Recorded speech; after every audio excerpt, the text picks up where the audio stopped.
کورد لە خورماتوو بۆ بەشداریکردن لە هەڵبژاردنی ئەنجومەنی پارێزگای سڵاحەدین لیستی هاوبەشی نابێت، بەڵکو بە یەک کاندیدی هاوبەشی کوردی لە لیستێکی عەرەبیدا بەشداری دەکەن. بۆ ئەمەش سەرڕای گفتوگۆکان، بەڵام تا ئێستا ڕێککەوتن لەسەر ئەو کاندیدە نەکراوە. ئێمە لیستمان نابێت لیستی کوردستانی لەوێ لەبەرەوەی کە یاساکە بربەسمان بۆ دروستەکە ناتوانین قاسم انتخابی ببڕین. ئومێد هەیە کە بتوانین پێکەوە گفتوگۆی زیاتر بکەین بۆ ئەوەی کە کۆدەنگی کوردستانی لەو سنوورە دروست بکەین، ئەگەر چی بە کاندیدێکیش بێ، بەڵام ئەو کاندیدە سوبغەیەکی کوردستانی پێوەدار بێ.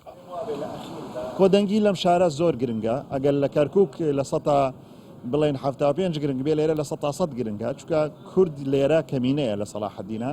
هەوڵێوەمان داوە کە هەموو لایەنەکان لەسەر ئەوە پێک بێن کە کاندیدێک ئیتر شەرت نییە و کاندیدا سەر بەلایەنێکی معەن بێنە ڕێک بکەون لەسەری بۆ ئەوەی کاندیدێک لە ناو لیستەکان لە یەکێ لە لیستە گەورەکانە بەشداری بکە.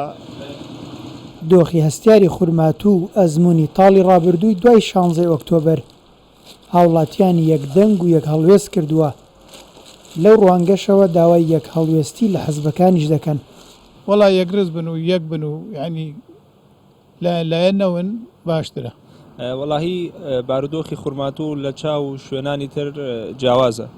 لێرە یەکریزی و یەکدەنگی و کۆدەنگی حزبەکان لێرە گرنگە بۆ ینی بۆ خەڵک بەعام کۆدەنگی حزبەکان پێویستە. ئەمە لە ڕابردووە تەجروبەمان هەیە و ئەحداسەکانی ڕابردوو شایەدی دەن کە کورد لێرە پێویستە چی بکات. خەڵک و حزبەکانیش داوای ڕێککەوتن و یەکڕێزی دەکەن و هەمووان کۆکن لەسەرەوەی پەرتەوازەی زیان بە کورد دەگەێنێت، بەڵام تا ئێستا هیچ ئاسۆیەک بۆ ڕێککەوتن دیار نییە. هێمن دەلۆ کوردستان 24 خورماتوو.